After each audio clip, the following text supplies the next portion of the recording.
ஆதன் news நேயர்களுக்கு வணக்கம். நான் உதயாஸ்ரீ. தலைப்புச் செய்திகளை காணலாம். பாவேந்தர் பாரதிதாசன் பிறந்த நாளையொட்டி வரும் 29 முதல் அடுத்த மாதம் 5ஆம் தேதி வரை தமிழ் வார விழா கொண்டாடப்படும்.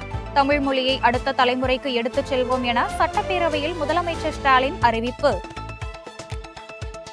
சட்டப்பேரவையில் பேச அனுமதி அளிக்கவில்லை என கூறி அதிமுகவினர் அமளி. சபாநாயகர் அனுமதி வழங்காததால் பேரவையிலிருந்து வெளிநடப்பு. நிரந்தர பணியிடங்களையும் ஒப்பந்த பணியிடங்களாக மாற்றுவதா? அரசு உதவி பெறும் கல்லூரிகளில் குரூப் டி பணியிடங்களை ஒப்பந்த பணியிடங்களாக மாற்றிய அரசாணையை ரத்து செய்யுமாறு தமிழக அரசுக்கு பாமகவின் அன்புமணி வலியுறுத்தல்.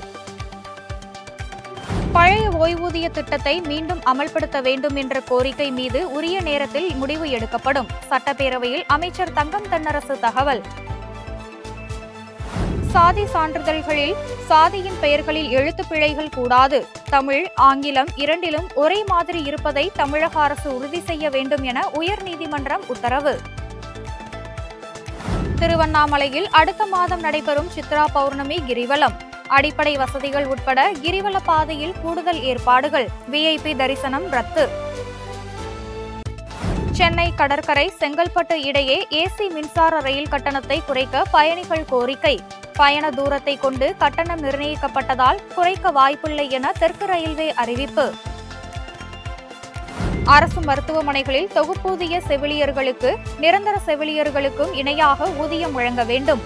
தமிழக அரசுக்கு உயர்நீதிமன்றம் உத்தரவு. 2024-25ஆம் ஆண்டில் டாஸ்மாக் மதுபான விற்பனை மூலம் 48,344 கோடி ரூபாய் தமிழக அரசுக்கு வருவாய். கடந்த ஆண்டை விட 2,489 கோடி ரூபாய் அதிகரிப்பு. 4 ஆண்டுகளை கடந்தும் நீடித்து வரும் உக்ரைன் ரஷ்யா போர். உக்ரைனுடன் நேரடி போர் நிறுத்த பேச்சுவார்த்தைக்கு தயார் என ரஷ்ய அதிபர் புதின் அறிவிப்பு. இத்துடன் தலைப்புச் செய்திகள் நிறைவடைந்தன. வணக்கம்.